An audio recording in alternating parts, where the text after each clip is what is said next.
So I had some OGs talk to me, and they told me, bro, you don't be cool, this penitentiary gonna kill you. These are the people up there in them gun towers is, or these dudes on this yard is. You moving too fast. I understand you can fight, but you ain't the toughest thing in the world. Always somebody tough. And I paid attention to what he said.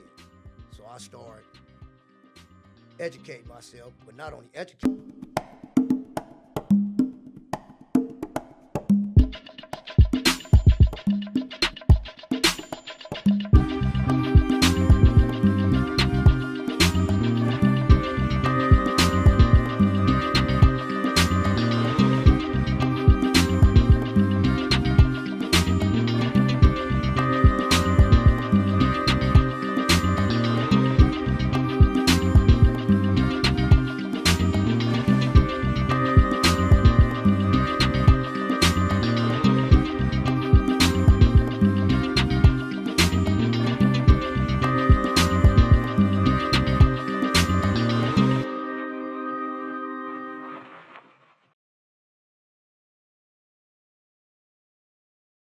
Good afternoon, everybody. We have 100 Years Enterprise. My name is Fahim. I'm Patrick.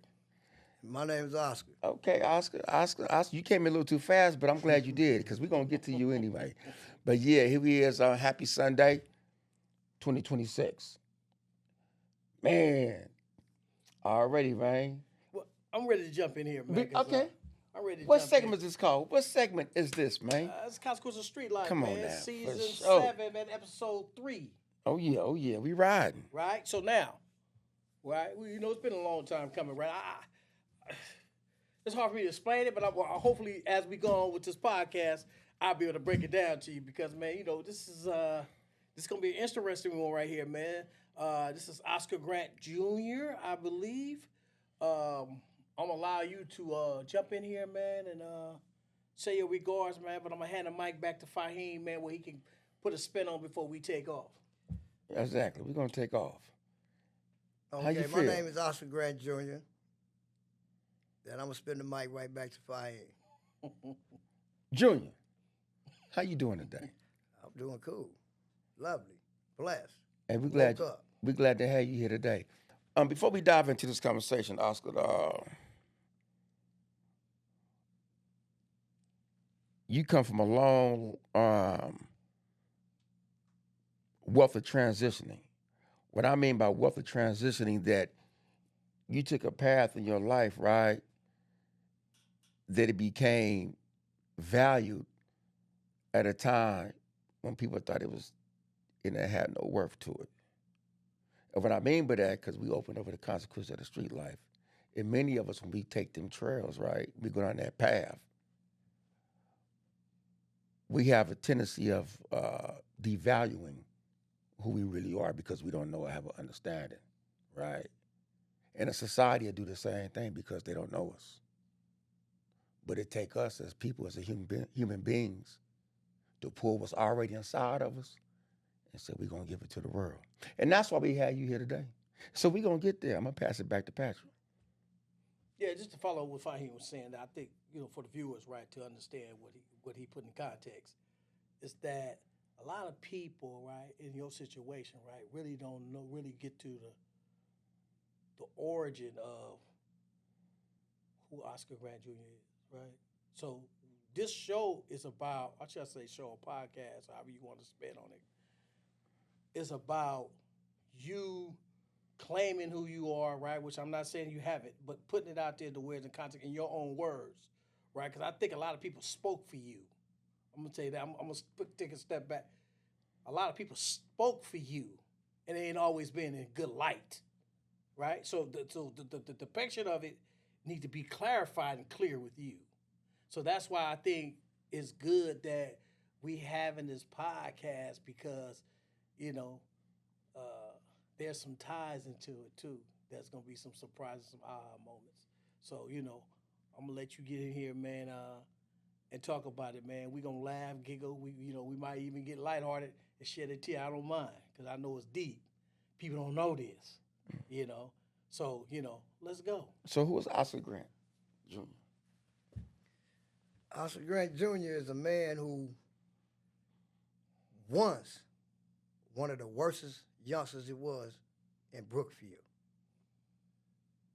But did go to school, got a high school diploma, but chooses to get out in the streets instead of choosing to do the things he was supposed to really be doing. So I became, as they say, a menace to society. I went through camp, juveniles, YAs, but I only been to prison once. How old were you when you first went to YA or juvenile hall? I was to juvenile hall, I was 13. Okay. For having guns and whatever else everybody in the streets was having. Them the charges they would try to give me, but they couldn't. Only the gun charges, because I was always getting caught with one. I hate to do this. I hate to do it, but I know it's necessary, right? Because when we talk about viewers, the people that want to live, they always want the background, whatever we say. You know what I mean? So it can't be questioned, right? You say East Oakland, Brookfield, but at the same time, right, you also had other ties that you pushed, right? Just like me, you know, I was from Norfolk and Bushrod Park. I had to throw that out there to give people clarity so it won't be a misconception. Oh, that's just vague. You know, get the people, man, because it's all authentic. Oh, yeah, I done been through Brookfield, but I also went to Claremont. I was also hung out at Bushrod. I won a talent show there, me, Bozy, and Junior. Let Junior rest in peace. We got trophies for it. But I also done been one of the coldest persons, as they say, when it became selling drugs. We was in organizations, drug war. Things happened. I ended up in prison. In the process of ended up in prison, I was married. I was married for 12 years. But I went to prison when I was 22. What year was that? I went to prison in 1985 I went. So you went right when Reaganomics was really starting to really kick in, Reaganomics. Oh, yeah. I went when Patrice Russian mama was the one making sure we got tobacco and everything else free. And Reagan took that. So what did you understand? Because we're going to go there. So what did you understand about yourself in 1985, right?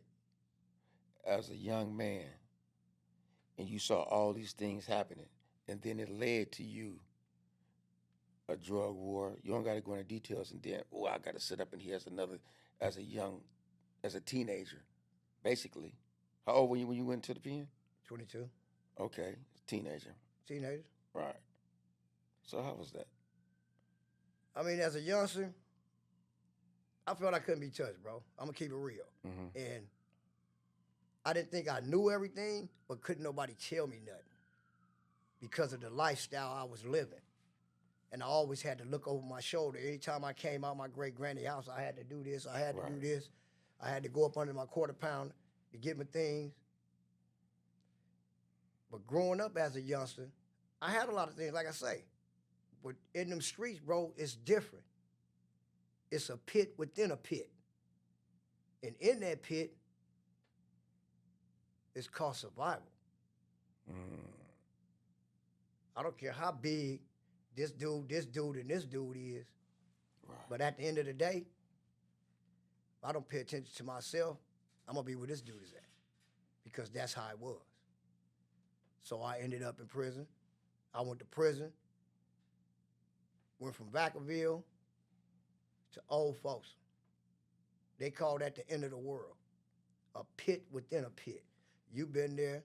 You've been there. Both of y'all been there, so you know. But starting there wasn't easy. Because the dudes were saying, yeah, wait till he get here. I'm going to do this to him. I'm going to do that to him. Well, when I got there, I fought 10 people. I ain't the toughest dude in the world. Hold on. You finna ask that question? Well, no, I was going to let him make his point. Then I'm going to jump in. I know where he's going. I did time when it, plus, for the mic, it's my cousin. So, it ain't, this ain't for me. This ain't unfamiliar territory for me. I'm just listening to him speak, right?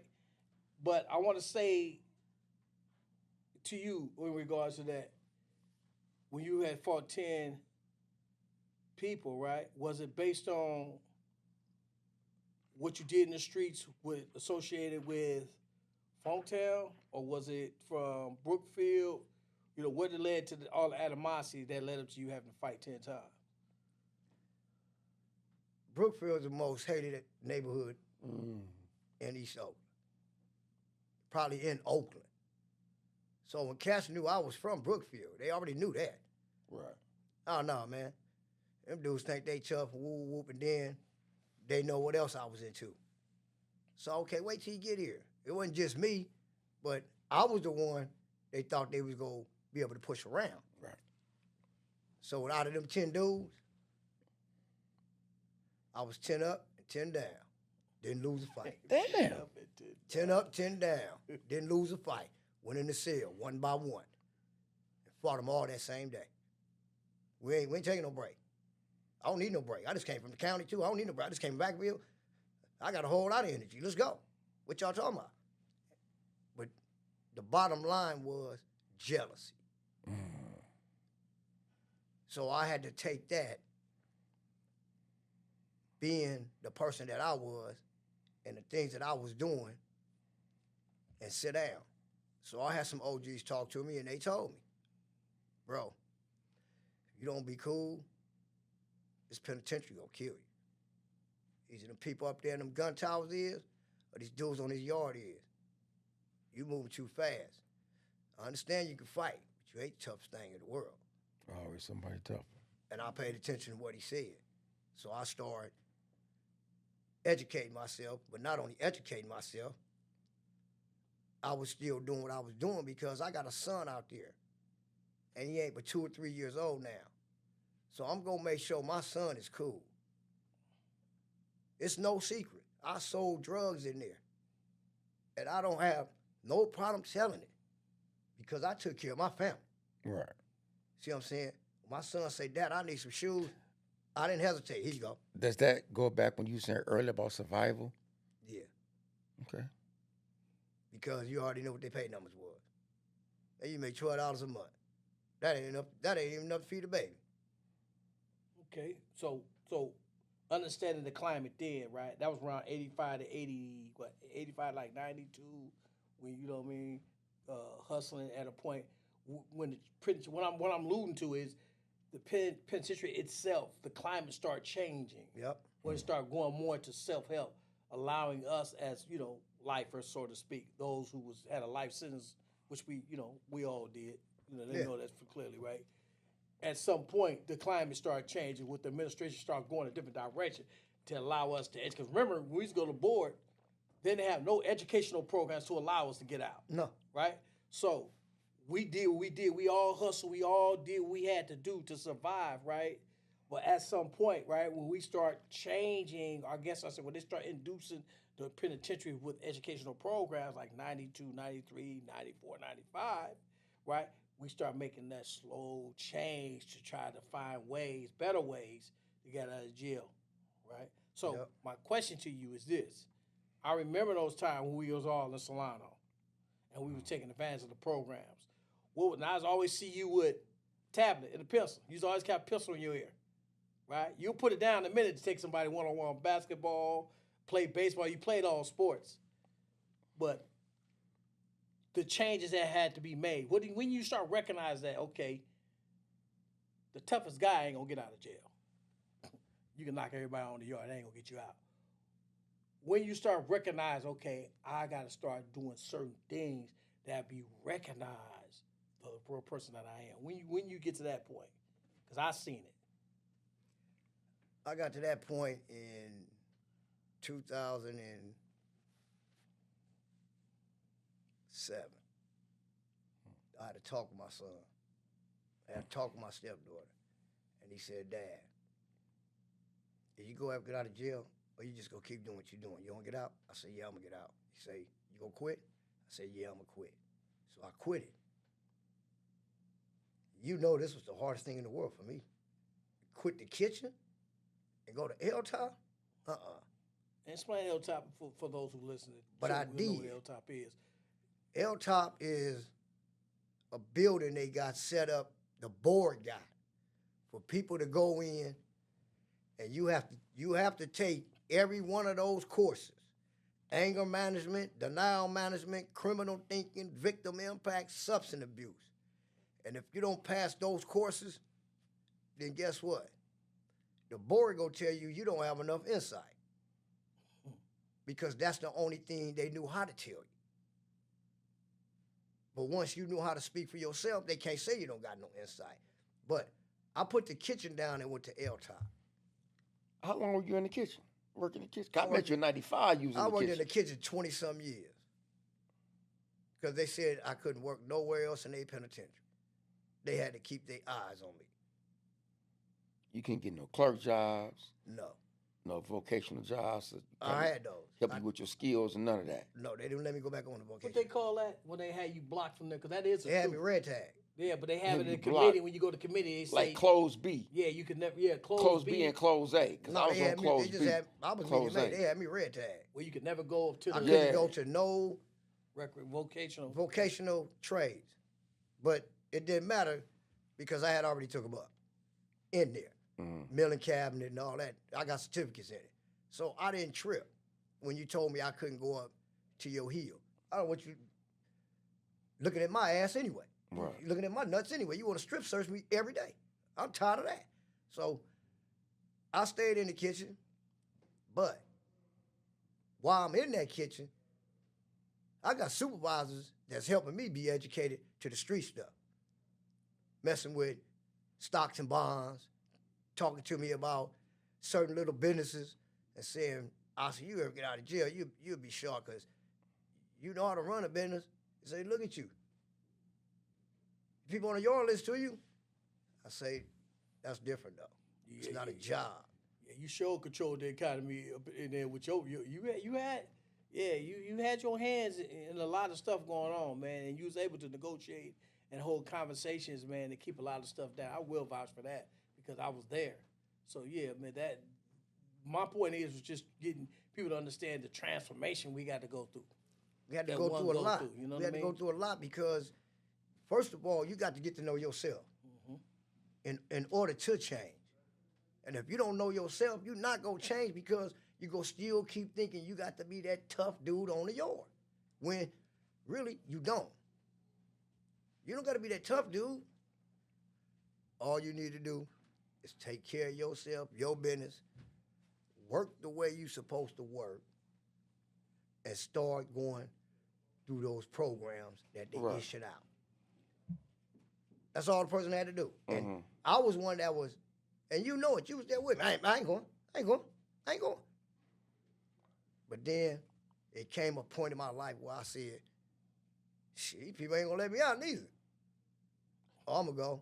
So, how many chances?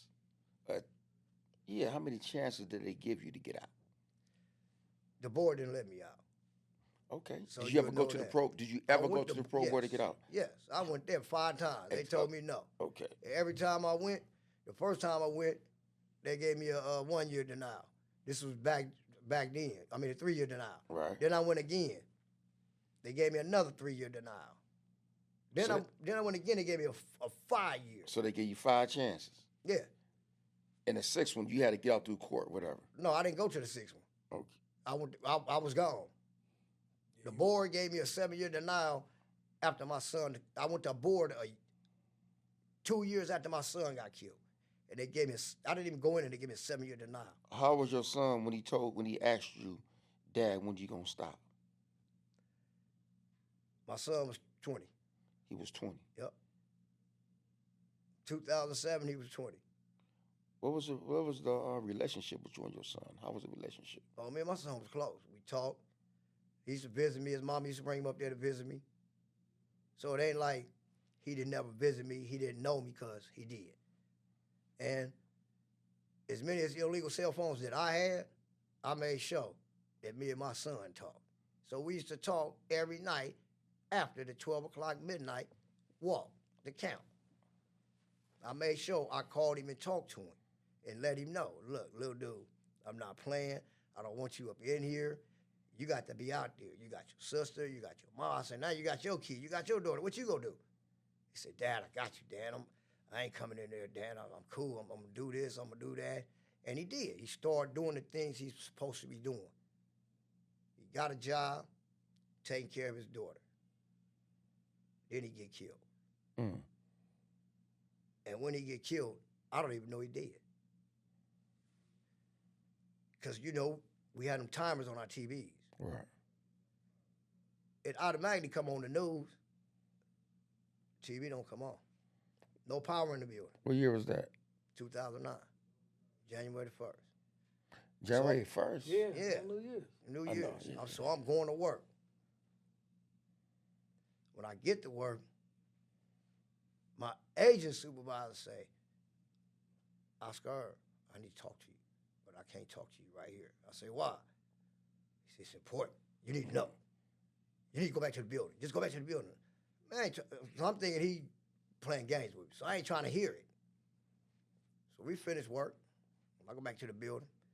Ms. Brown say, Oscar. And they didn't call me by my name in there. They called me Slick. When she called me Oscar, I turned and looked at her and said, Ms. Brown, what you calling me by my name for? You need to go to Center Complex. She said, she said, first of all, you ain't in no trouble, but you need to go to Center Complex. I'm looking in a building and there's no TV on still. Nobody TV on in the whole building, bro. Nobody's. And I just got back in the building at 8 o'clock. My son got killed 12 midnight, 1 minute after midnight.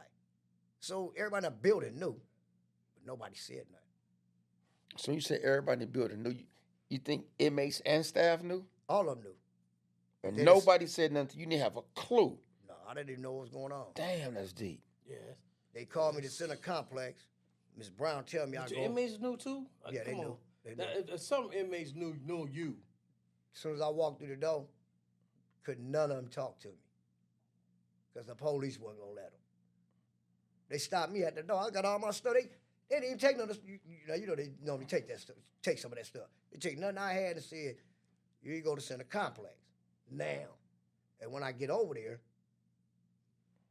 my sister, Clark, the sergeant, you know, the racial one, don't like us. Clark. He said, Mr. Grant, you got a sister named Aunt Janetta? I said, yeah, why? He said, you need to call her. So the first thing came to my mind was my mama.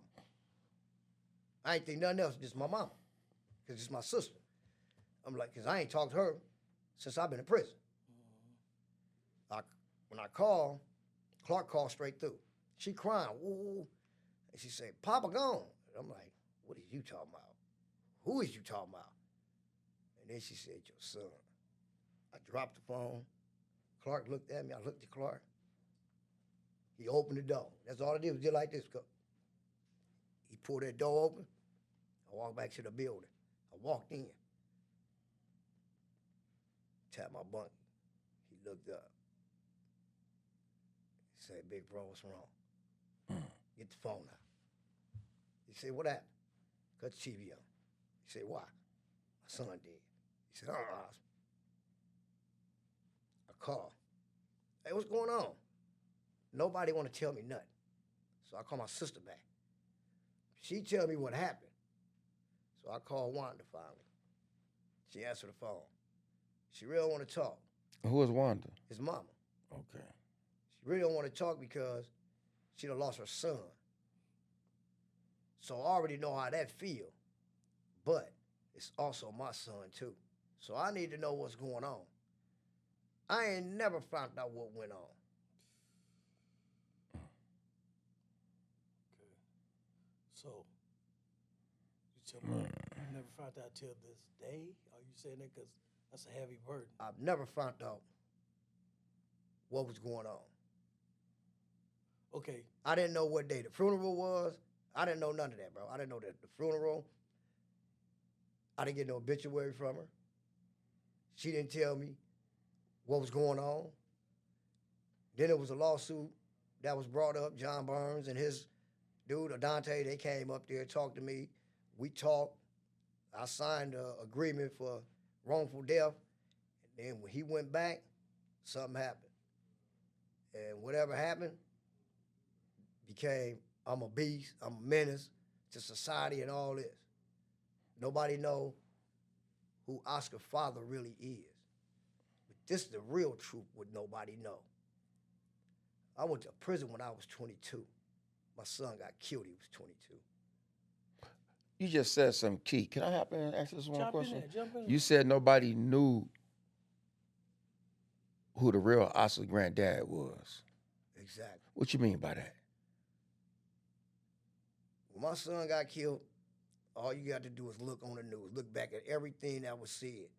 They never mentioned his daddy. They never even asked.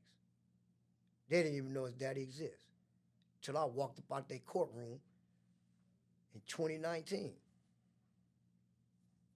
And until this day, I've been home 7 years. And until this day, I still has that same disrespect of people not knowing who Oscar's father is. Well, guess what? You know now. Oscar Grant Jr. is his father. I did 35 years, and I would not let nobody, and I mean nobody, say I'm not his father, because I am. And we had a good-ass relationship. Whatever type of lifestyle that he lived, it wasn't bad. Because if it was, he would have been in the penitentiary with me. He listened to his dad. He listened to his mom. It's just some wires got crossed.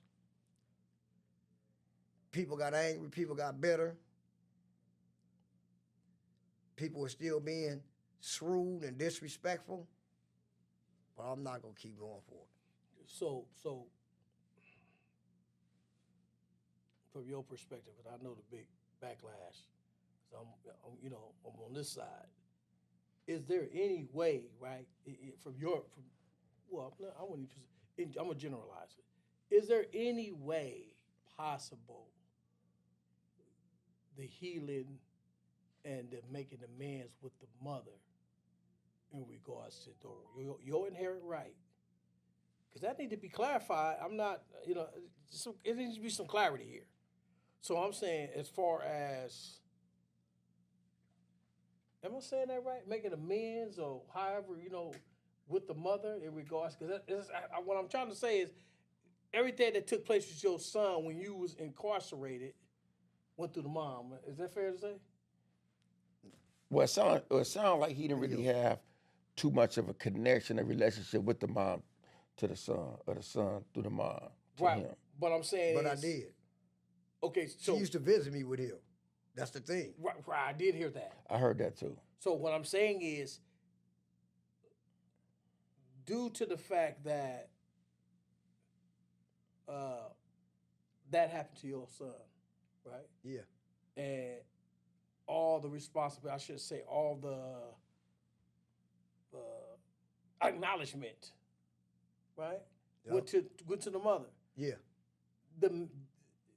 You getting out, is there any way that can be amended through on a united front in regards of making amends with the mother for your inherent right? Because that's the unjust, not her end, on you in regards to treating you unjust as the father. You know what I mean? You see where I'm going with this? Yeah. So what I'm saying is that possible through communication? Yes, it is.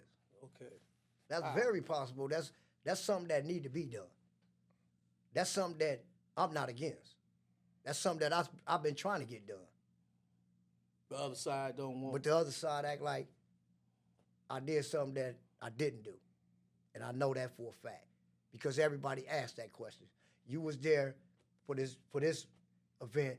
Fahim, you was there for this event. My sister asked that question. What did my brother do to you? Hold Nothing. that thought right there. Hold that for part two. Hold that for part two. We are 100 Years Enterprise, Consequences of Street Life, Season 7. Hey, this was a dope interview, man.